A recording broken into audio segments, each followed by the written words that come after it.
All right, welcome everyone to another deep dive. Today we're looking at something pretty fundamental, I think, to how our world is changing. We're talking AI, its use in business, and this really complex issue of discrimination. And to guide our thinking today, we're going to be primarily using Marco Mirabelli's AI, Ethics and Discrimination in Business.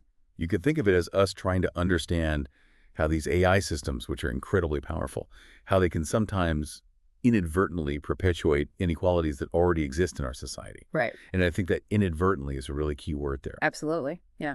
What we want to do today is unpack the mechanics of how that happens, try to understand why it happens, and then think about what it means for all of us, both as a society and in our individual lives. And to do this, we've got a mix of academic insights from the book and some real-world examples as well. So hopefully by the end of this, we'll have a much clearer picture. Okay, so let's just jump straight in. One of the first things Marabelli points to is this inherent tension between the way AI works, which is, in very black and white terms, and the much more nuanced reality of human experience. So it's fascinating, right? Hmm. Because AI, at its core, operates on digital and binary classifications. Hmm. It's a 0 or a 1, it's yes or no. Right. But when you try to apply that kind of stark simplicity to something as complex as human identity, whether that's race, gender, socioeconomic status, ability, you immediately lose a huge amount of information. Yeah. You miss all of those shades of gray, those individual stories, the context behind social conditions. Right. And this is where things start to get problematic. Because it's like trying to categorize all music as either happy or sad. You Exact. miss so much of the complexity, the emotion, the real, human element of it. Right. And what's interesting is that this idea of technology simplifying things, this isn't actually new, right? Hmm. Marevoli brings up this concept from Boker and Starr called infrastructure naturalization. And it's really about how we as humans take our own ways of categorizing the world for granted. Hmm. We create these systems of classification, we use them all the time, and they become so ingrained in our thinking that we stop questioning them. The problem arises when we apply that same acceptance to how AI systems classify things. Yeah. We might assume that they're objective just because they're based on code. But they're actually built on these same potentially flawed binary structures that we ourselves created. That's a really important point. It makes me wonder, though, whether the scale and complexity of AI algorithms, do you think those create a different kind of uncritical acceptance compared to these more traditional classification systems? That's a really interesting question. I think you're right. Because there's this opacity with many AI systems, right? Even experts have trouble understanding how they're making decisions. So it can feel like this black box. And I think that lack of transparency makes it even harder to identify and challenge potentially unfair classifications compared to more traditional systems where, the rules, however flawed they might be, are at least visible. Right, right. And then here's where it really hits home, I think. Marabelli gives this really concrete example in the workplace, talking about AI being used for employee performance management. How can this binary approach, how can that lead to problems in that context? Okay, so imagine you have an AI system tracking a salesperson's performance Right. based on metrics like the number of calls they make or deals they close. Now, let's say that salesperson drastically reduces their travel over a few months. The AI, operating on a binary of traveled or didn't travel, might just flag that as a performance dip. Yeah. It completely misses the context. Maybe that reduced travel is because of a pregnancy, for example. The system, with its rigid classifications, can't take those nuanced individual circumstances into account. Which then leads to this really tricky balancing act, doesn't it? It does. Because to make these algorithms fairer, they might need access to more personal data, more nuanced data about people's lives. Yes. But then that immediately clashes with all of our concerns about privacy. Yeah, this is a big challenge. On one hand, if you have more detailed data and it's handled really carefully, ethically, you could argue that it could lead to fairer assessments, not just for employee performance, but in other areas as well. The AI might actually be able to understand the why behind certain trends. Mm. But the flip side, of course, is the risk to individual privacy. If you give these systems access to more and more sensitive personal information, the potential for misuse, for data breaches, that all becomes a huge concern. Right. So we're seeing how these fundamental limitations of AI and dealing with these really complex realities can lead to problems. Now, let's shift gears a little bit and look at another way AI shapes how we understand the world. This idea of algorithmic filtering, which we often hear about as filter bubbles. Hmm. And this isn't just about Netflix recommending movies you might like, is it? No, definitely not. And while those personalized recommendations for entertainment, those are a very common example, the implications go way beyond that, Yeah. especially when we talk about information about news. Because social media algorithms, as Marabelli talks about, they're designed to prioritize content that users are most likely to engage with. And this can lead to those filter bubbles or echo chambers where you're only seeing information that confirms your existing beliefs. Right. And important, but maybe less engaging news or just diverse perspectives, they get sidelined because they don't fit into that neat little bubble. Gives this really powerful example, the different levels of attention that were given to the war in Ukraine versus the war in Tigray, Ethiopia. Can you talk a little bit about why that's such a striking example? Well, it's striking because if you look at the estimated number of lives lost, by many accounts, the death toll in Tigray in 2022 was actually higher than in Ukraine. Wow. But there's no question that the war in Ukraine receives significantly more attention, both in the mainstream media and on social media. Now, geopolitics definitely play a role in how news gets covered. But Mirabelli's point is that those automated systems on social media, which are now a primary source of news for many people, they can amplify these disparities. Yeah. So if the initial engagement with news about Ukraine was higher, the algorithms might have just kept pushing that content to the top of people's feeds, further obscuring information about Tigray, regardless of the human cost. It's kind of a scary thought, isn't it, that an algorithm could be contributing to a skewed perception of global crises based on, what's popular rather than what's actually most important in terms of human impact. And it all goes back, as Marabelli points out, to some pretty foundational things that happened with social media early on. It does. And he highlights the patent for Facebook's newsfeed as a truly groundbreaking moment. Right. Because this system, which was powered by an AI called EdgeRank, it moved away from showing users content in chronological order. Right. And instead, it started prioritizing what the algorithm deemed relevant based on what you'd clicked on before, what you'd interacted with. Right. And it seems like a small change, Yeah. but it completely changed how we consume information. Yeah. And it laid the groundwork for the filter bubbles that we're talking about today. Mm. What's important to remember is that relevance was defined by an algorithm that was learning from user engagement. Right. And that's, pioneering work in classification algorithm. Mm. And then that got further refined by machine learning, and now it's spread way beyond social media. It's influencing how we encounter information in so many parts of our lives. Right. It's fascinating how all these seemingly small changes in how technology works can have these huge ripple effects on how we understand the world. They really can. Yeah. And the sheer amount of user-generated data online, that's what really fueled the development of these algorithms, Yeah. which now play such a big role in shaping our daily experiences. So we're seeing how algorithms filter the information we see based on our engagement. But let's dig a little deeper into where that information comes from in the first place and the methods that are being used to collect it. Marabelli talks about data extraction practices, things like sensors and web scraping, and he raises some pretty important ethical questions about those. Yeah, it's interesting, right? Because there's this whole range of methods that are now being used to gather data. Mm-hmm. You've got sensors everywhere in our smartwatches, in our workplaces, constantly collecting information. And then there's web scraping, which is basically automatically pulling data from websites. And both of these practices raise huge questions about how much our digital lives are being monitored and what the ethical implications are. Let's take sensors first. He talks about something called people analytics in the workplace, which sounds a little bit unsettling. It does, doesn't it? It does. It has a kind of Orwellian feel to it. But what it basically means is that management is using all this data about employees, Right. from sensor-based surveillance in warehouses, like the well-known examples at Amazon, to analyzing transcripts of Zoom meetings, emails, all sorts of things. And the stated goal is often to improve efficiency and performance. Hmm.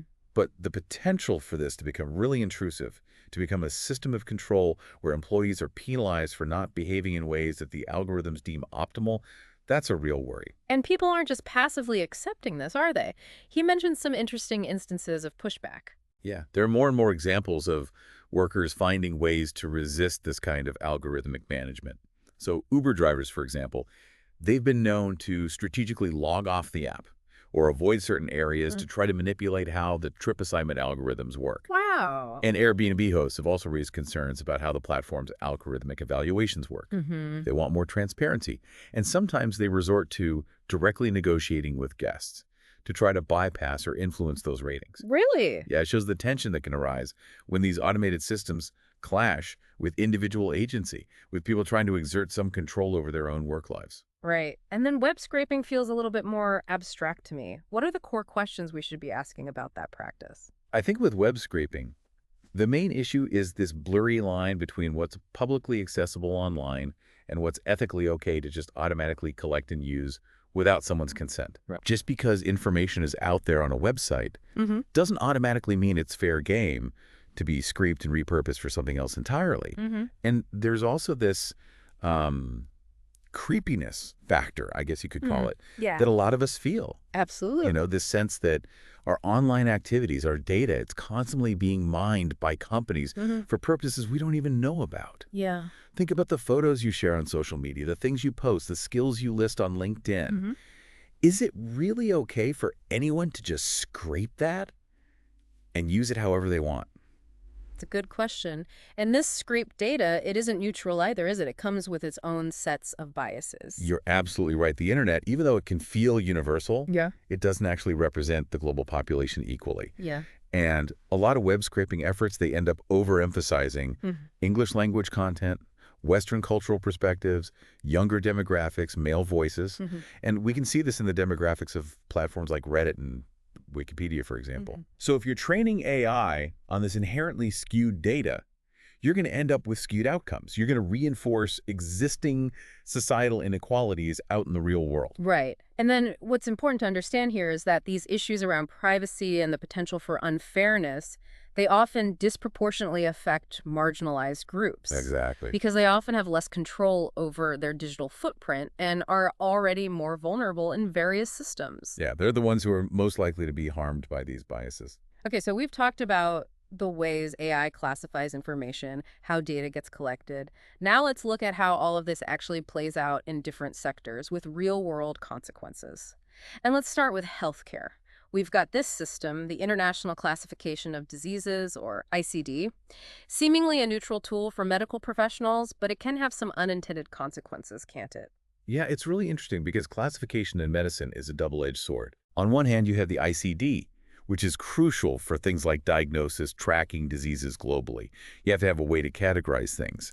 But in a system like the U.S., where healthcare is largely provided by private companies, those classifications can be used by insurers to deny coverage, based on pre-existing conditions. Oh, wow. So Marabelli gives an example.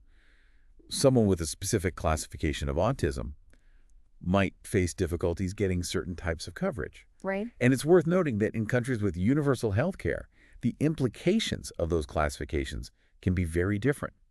So the same system can have very different real-world effects depending on the larger societal context. And then you layer on top of that the history of healthcare in the U.S., particularly for marginalized communities. That adds another layer of complexity, doesn't it? Oh, absolutely. Because access to good health care has historically been a huge problem for a lot of marginalized groups in the U.S., whether we're talking about people living in poverty, Black communities, undocumented individuals. And then you have things like the Tuskegee syphilis study. Right. Which was a horrific example of unethical medical treatment. And that's created this deep, understandable distrust of the healthcare system. Yeah. Even today, there's research showing that people can be perceived and treated differently in hospitals based on their skin color, their accent, their perceived legal status, their cultural background. That's really disturbing. It is. And this historical baggage continues to affect how people experience healthcare. It makes you wonder, how much progress have we really made? It's a valid question. Then there's this example of the Apertude commercial, which specifically targeted Black Americans for an HIV prevention drug. And that raises some really tough questions. On one hand, it's targeted outreach, which could be a good thing, but could it also reinforce stereotypes? This is a very nuanced situation, I think. Got On it. one hand, the data shows that Black Americans are disproportionately affected by HIV. Right. So targeted outreach could be seen as a really important way to reach the people who need this medication the most. Yeah. But the concern is that this kind of advertising, even with good intentions, could reinforce harmful stereotypes. perpetuate the stigma associated with HIV. Right. So it's a question of weighing the potential benefits against the potential harms. It's a tough one. Okay, moving on to hiring practices. We're seeing more and more use of AI in recruitment. What are some of the potential pitfalls there? Well, a big concern is that AI could introduce or even amplify unfairness in hiring. The algorithms that are used to screen resumes or even conduct those initial video interviews, they're often trained on historical data Mm-hmm. from the existing workforce. But if that historical data reflects past inequalities, like a lack of representation of certain groups in particular roles, the AI might just perpetuate those imbalances. Right. Yeah, It's going to favor candidates who will look like those who have historically been successful, potentially excluding qualified people from underrepresented groups. that makes sense. And then there's the use of AI in the legal system, which feels particularly high stakes given the potential to impact people's lives in a very serious way. The Compass algorithm, which has been used in some U.S. courts for bail decisions, that's a prime example, isn't it? It is, and it's a very concerning one. So the Compass algorithm, it's used in some places to help judges make decisions about bail and sentencing. Right. The idea is to make the system more efficient, reduce overcrowding in jails, Mm-hmm. but studies have shown that this algorithm is biased against Black Americans. Oh. And things like the demographics of a defendant's neighborhood, which can be racially skewed because of historical segregation patterns, those can unfairly influence the algorithm's assessment of how likely that person is to reoffend or to skip bail. So essentially, you're being judged based on where you live, which is often tied to your race and socioeconomic status. That's right. And this really highlights how important it is to have human oversight in any AI system that has this much power over people's lives, over their freedom. The EU, with its AI regulations, they've taken a more cautious approach, focusing on the level of risk to individuals. And I think that's a really important principle to keep in mind. It is. Okay, last one in this section, access to credit. In the U.S., we have these credit scores, like the FICO score, that have become hugely influential. Oh, they're incredibly powerful. How can those systems end up perpetuating inequalities? Well, credit scores in the U.S., they affect so much more than just getting a credit card or a loan. Right. They could affect your ability to rent an apartment, to get certain jobs, even to get better interest rates on things like mortgages. Wow. But the system is set up in a way that benefits people who already have a history of stable employment, who have financial resources. Yep. If you're unemployed or you have limited means, it can be almost impossible to build a good credit score. And that means you're locked out of the very things that could help you improve your economic situation. Right, so it creates this cycle of disadvantage. Exactly. It reinforces those existing economic disparities. Given all of these potential problems, the ways AI can reflect and even amplify existing issues, what role should governments play in regulating all of this? Marabelli seems to have a pretty strong opinion. He does. He argues that the AI industry, by its very nature, because it's driven by profit, can't be trusted to effectively self-regulate. Mm-hmm. The pressure to innovate quickly, to make money, that often overshadows any concerns about the wider societal impacts. Yeah. So he's advocating for strong government policies, top-down regulation of AI, and that includes this whole new area of generative AI, which is moving so fast. Right. And he compares the approach in the U.S. to what's happening in the EU and in China. What are the key differences there? So the U.S. has tended to take a more hands-off approach. They address problems after they emerge, rather than trying to get ahead of them with regulations. Marabelli calls this American exceptionalism, this idea that the U.S. is somehow unique and doesn't need to follow the rules that everyone else does. Mm-hmm. The EU, on the other hand, they've been much more proactive. They have GDPR for data privacy, and now they're working on the AI Act, which is going to set some pretty comprehensive rules for how AI can be used. Wow. And then you have China with its Personal Information Protection Law, or PIBL. Right. That's also a big step towards data regulation, although it's happening within a very different political context. Yeah, of course. Marabelli's concern is that this American exceptionalism could actually make it harder for the U.S. to be part of any effective global effort to regulate AI. That's an interesting point. And he also looks at historical examples of government intervention in markets. What's the takeaway there? Well, he points to things like the regulations that were put in place after the 2008 financial crisis Right. as evidence that government intervention can work. It can help regulate markets, it can reduce risks. But he also notes that when some of those regulations were relaxed, it may have contributed to problems like the collapse of Silicon Valley Bank, Right. which really hurt smaller startups, entrepreneurs, from marginalized backgrounds. So if deregulation can have real-world consequences. It absolutely can. Yeah. And it often hits the most vulnerable people the hardest. Yeah, that's a really important point. It's interesting that he also touches on China's approach to data protection within their one-party system.